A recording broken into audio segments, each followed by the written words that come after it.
Coming up on NBN News, the St. Joseph's College to team up with the Marquis Foundation to tackle brain cancer, Hunter Public and Catholic school teachers to walk off the job for a joint strike on June 30, and the Jets sign Rena Pescopa for a 2-year deal.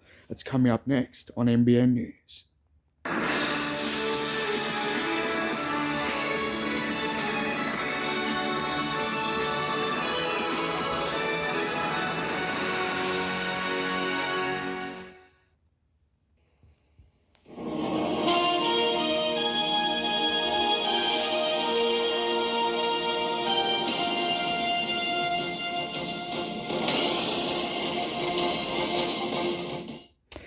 Good evening, my name's Connor Glenn McLeod with NBN's Wednesday Night News. Tonight, a local high school to tackle brain cancer. Dozens of Hunter Public and Catholic school teachers to go on strike next week. And the Newcastle Jets sign one of their biggest players for a 2-year deal. But first up, Abby Ward's family will forever be tied to the Marquis Foundation. The Year 9 St. Joseph's College Lochinvar student was 11 years old when her mum, Alison, tragically passed away aged 44 from a stage 4 brain tumour on August the 19th, 2019. Her symptoms had started 3 years earlier and included headaches and numbness, saying that she was just very young and didn't really understand it. The foundation provided us with a brain cancer care nurse, Sandy, and of course they became very close to her, and she was very nice towards our family. It was just a great help. Abby and fellow students Tess Peel and Max Siddons invited Hughes to visit and speak to the school on Tuesday. Tess lost her grandfather and Max lost his father to brain cancer. They presented Hughes with $11,000 raised, selling 440 beanies to go towards research for a deadly cure, which of course is brain cancer. Students are still tallying money raised from a pizza lunch order day and bake sale, which will also be donated to the foundation. Meanwhile, Abby said that she just really wanted to try and help back that community and get involved in it, so she could just have a part in it. Also, she wants to be involved so that no more families have to go through that, because it's killing people and it's ruining families and it's not good. Year 11 student Tess said everyone could play a role to raise awareness and fund research. She said this: "I want to be able to help families that are going through brain cancer and make sure they don't go through all the hurt and sadness that we went through," she said. Tess said it had appeared her grandfather, Michael Watson, had been having a series of strokes when he received his devastating diagnosis of a tumour. He passed away a few months later at the start of this year. Meanwhile, she said this: "He was very funny. He knew how to make me laugh with what he used to say, and he was very good with what he did. He loved to help other people."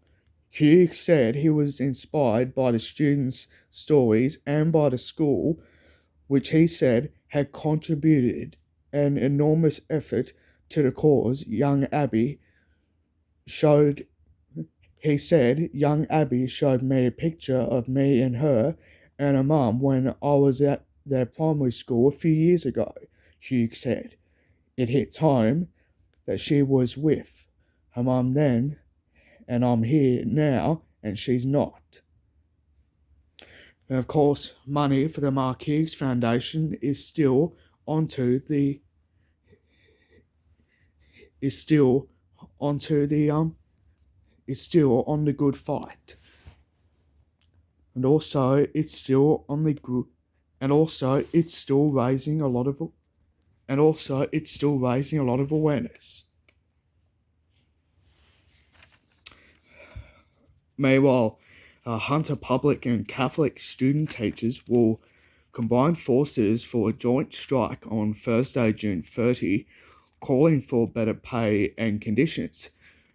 New South Wales Teachers Federation regional organiser Jack Gavin Waite and Independent Education Union of Australia New South Wales ACT branch Newcastle organisation Therese Fitzgibbon said the union's joint campaign spoke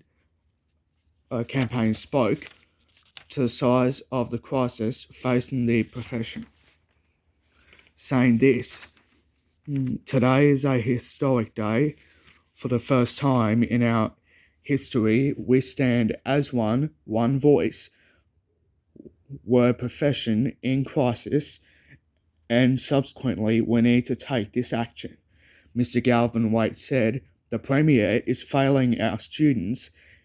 He's failing our profession. If we don't act now, the teacher crisis and the teacher shortages will continue to affect our students." The Hunters Independent Schools will be the only schools fully operational next Thursday, when public and Catholic school teachers will rally at Civic Park and march to the state government office on Bull Street at Newcastle. And of course, it's part of a protest against New South Wales Premier Dominic Perrottet. Meanwhile, Hunter drivers have been urged to better understand battery size, charging times, and subsidies in the rush to buy electric cars.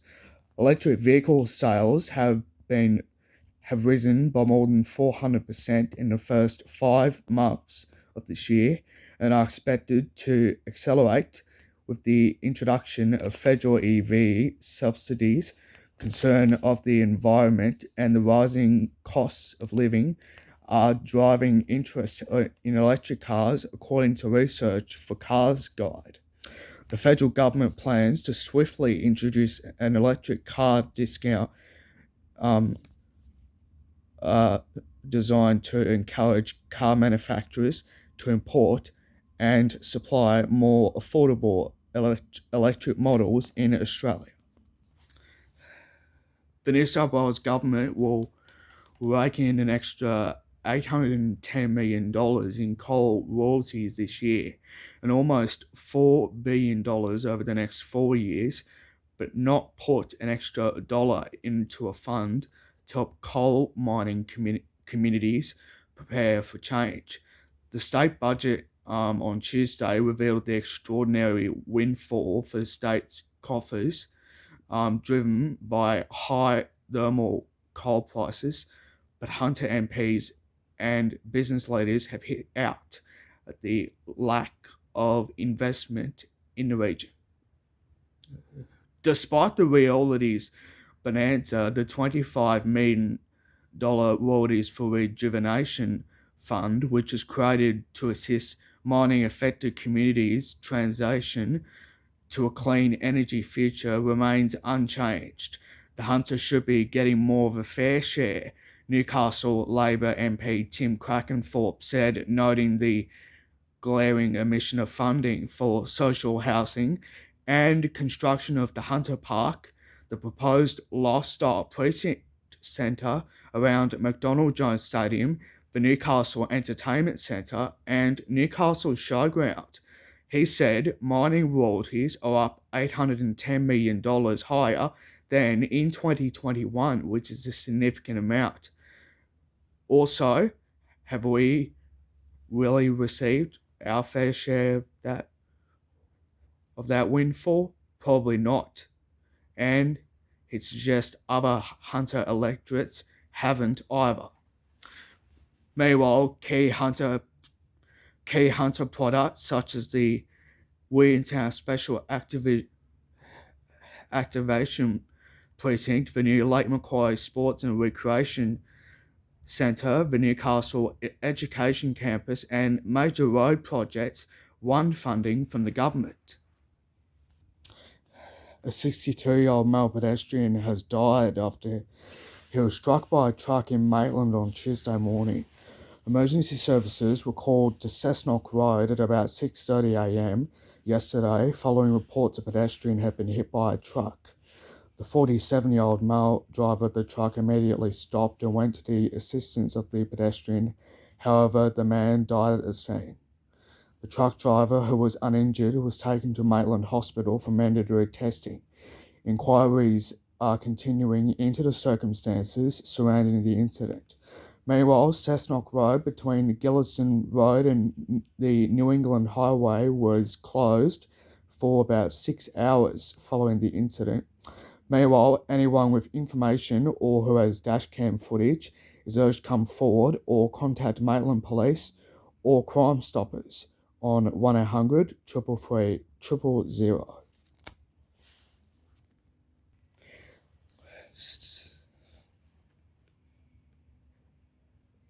Still in the courts, and of course the jury deciding the fate of James Anthony Cunning, who was accused of helping to dump the body of murdered mother Carly McBride in 2014, have begun deliberating over their verdict after nearly 6 weeks of evidence. Mr. Cunning, who was 23 at the time, is accused of helping to dump Miss McBride's body in remote bushland outside Scone in the Hunter Valley, and later providing a false alibi for the man accused of her murder, Sale Kenneth Newson, and a warning some viewers may find this story confronting. The case against Mr. Cunning, who has pleaded not guilty to being an accessory after the fact of murder, is that he was Mr. Newson's one and only friend in Muswellbrook, and that he stood by Mr. Newson and allegedly told him he had murdered Miss McBride. Miss McBride, a mother of 2, was last seen leaving her ex-partner's house at Muswellbrook at about 2 p.m. on September 30, 2014. Her skeletal remains were found in remote bushland on Owens Gap on the outskirts of Scone nearly 2 years later. During the trial, which started on May 11, Crown Prosecutor Adrian Robertson told the jury that Mr. Newson killed Miss McBride with a number of blows to her head and her back after flying into a jealous rage before she had spent time with an ex-partner. Together with Mr. Cunning, the pair devised a plan to dispose of Miss McBride's body, creating a false alibi of Mr. Newson telling police he and Newson were together between 2 p.m. and 5 p.m. that day and pointing the finger at Miss McBride's ex-partner, the Crown allege. Your local sport for Newcastle and the Hunter is coming. Your local sport for Newcastle and the Hunter is coming up after the break.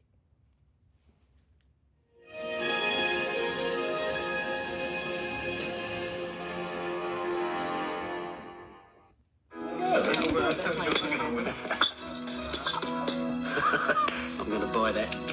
Into big business now, are we? Nope. I'm quite happy with the small business I own, Louise. Who are you banking with now, Bob? Newcastle Permanent. No, I mean your company banking. Yeah, we're with a firm. Didn't know they did business banking.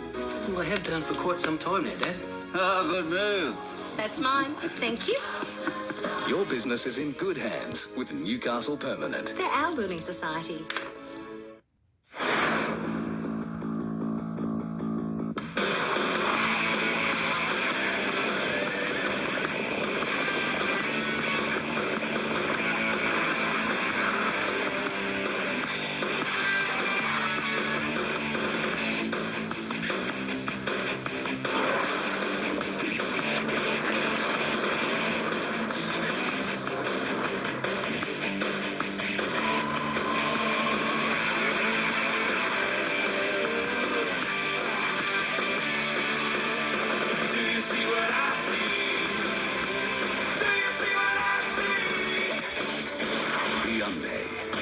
take another look.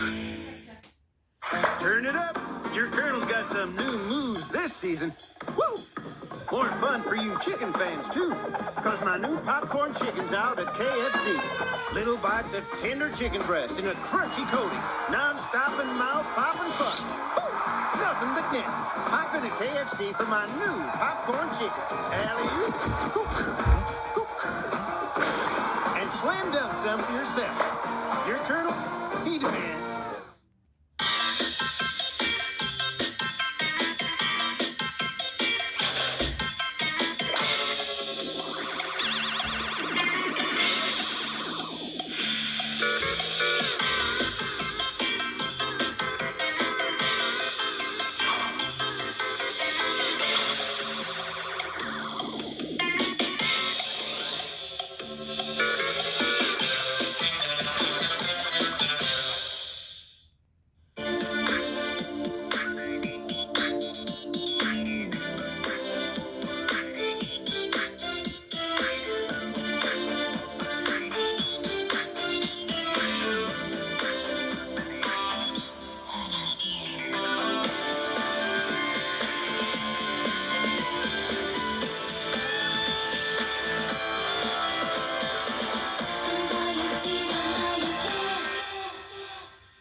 Soccer when Rena Piscopo scored a goal and helped set up another for the A-League All-Stars against Barcelona. Now the former Ollie Rowe is set to ignite the Newcastle Jets attack. In a co-op for the Jets, he has signed a 2-year deal which will help cover the likely departure of Brazilian Daniel Pena to Korean club Daegu FC. The 24-year-old attacking midfielder has spent the past 3 seasons with A-League rivals Wellington and grabbed headlines with an eye-catching performance for the A-League All-Stars in a 3-2 loss to Spanish giants Barcelona in a friendly in front of 70,174 fans at Accor Stadium last month. Now to the Women's Origin and Belmont product. Kalen Johnson finds it surreal to be preparing to debut for New South Wales in State of Origin. A little more than 3 months ago, the Newcastle prop suffered an elbow injury in the NRLW season opener that ruled her out for the rest of the club's campaign. Johnston was forced to embark on a 10-week recovery from the Grade 3 ulnar collateral ligament tear, but now, after working her backside off, the 21-year-old is just days away from donning a Sky Blues jersey for the first time up at GIO Stadium in Canberra. She quickly told us that it's surreal. Meanwhile, Johnson played for the under-18s Blues in 2019. She's always had a goal to play for the women's. Also, she said this: "I've got it this year, so I'll take it with both hands." Johnston's selection continues her rise through the women's rugby league ranks since first turning out for the night in the under-18s Tasha Gold Cup in 2018. Before that, she had only played league tag and a couple of seasons as a kid with the boys at Windale Eagles. Johnston was the Knights' inaugural NRLW signing in 2021 and was then named club captain for the remainder campaign earlier this year. It comes after she co-captained for the Indigenous side in the All-Stars match a few weeks out from the start of the club competition. But in the season opener of the Knights' first ever game, Johnson hyperextended her right elbow. The tough prop played on the following injury, but scans ultimately revealed the UCL tear, spelling the end of her season. She missed the club's remaining 4 fixtures and watched on as the side lost every game, which was too painful. Johnson will make her New South Wales debut on Friday. Meanwhile, in the Hunters NPL, and of course Broadmeadow coach Damien Zane says it will take a team effort in defence tonight to do what most sides have failed to accomplish this season: stop Maitland's dynamic duo of Braden Crowley and James Thompson, and his young backline has given him reason to believe they can get the job done in the Australia Cup clash at Cook Square Park. The informed top 3 NPL teams face off for a spot in the national round of 32 draw, and the 3 leading NPL scorers this season will be in action. Meanwhile, Broadmeadow striker Jacob Dowse has been a revelation, scoring 11 of Magic's 32 goals. However, the Magpies' twin threat of Crowley's 17 and Thompson's 8 have been seemingly unstoppable, banging in 25 at the team's 31 and regularly setting up of each other. But however, the Lambton Jaffers midfielder Andrew Pollock is out of the Wednesday night catch-up against Valentine and will likely have scans on his injured foot after the abandoned match with Charlestown last Saturday. Lambton were 1-1 with unbeaten leaders Charlestown at Eden Oval when the match was abandoned after 32 minutes because of the impact of the torrential rain.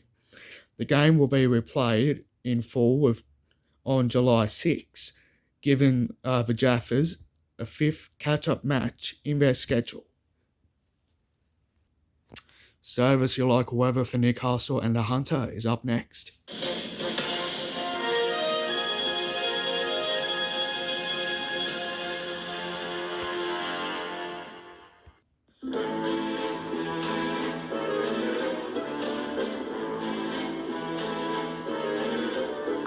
Driver's seat positioning system allows 2 people to pre-program their favorite seat and wing mirror positions and activate the settings from outside the car.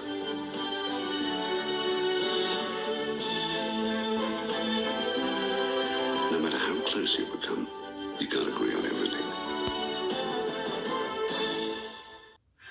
Nothing's more powerful than the impact of a Twister. Get KFC's Twister Combo, a delicious twister with chips and a Pepsi for just $5.25. It sends your taste buds into a spin. Woo, yeah. In a world where everything appears to be built the same, comes a range of cars built with a difference.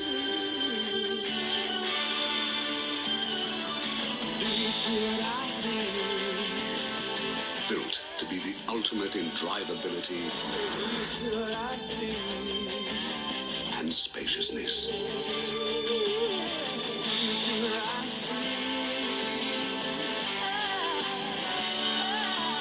Cars that not only look better, but have the body armor that lasts. And every detail is checked to ensure they're as reliable as they are durable. What you see are the new Hyundais. And you thought we were just a small car company. Hyundai, take another look. I'm going to buy that. Into big business now, are we? No, I'm quite happy with the small business I own, Louise. Who are you banking with now, Bob? Newcastle Permanent. No, I mean your company banking. Yeah, we're with the firm. Didn't know they did business banking. Well, I have done for quite some time now, Dad. Oh, good move. That's mine. Thank you. Your business is in good hands with Newcastle Permanent. They're our building society.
to the weather now, and it was alright for Newcastle, and also it was clear today, and there was a 5% chance of any rain, but no, and it sure won't be tomorrow because it's going to be sunny. And of course, Newcastle has minimum of 6 and a maximum of 19. And of course, Toronto and Wallsend have 5 to 19 as well. Of course, don't forget, tomorrow's going to be the best. To the Hunter, and it was really clear, but it had a lot of light winds, but it will be mostly sunny tomorrow with patches of morning frost, light winds becoming west and northwesterly. Now to the forecast, it will be 6 to 19 for Newcastle, 4 to 18 for both Maitland and Singleton, 6 to 18 for Gosford, and 3 to 17 at Skye.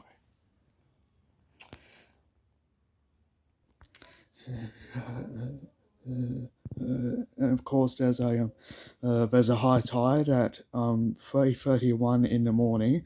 The low is at 10:47 tomorrow night.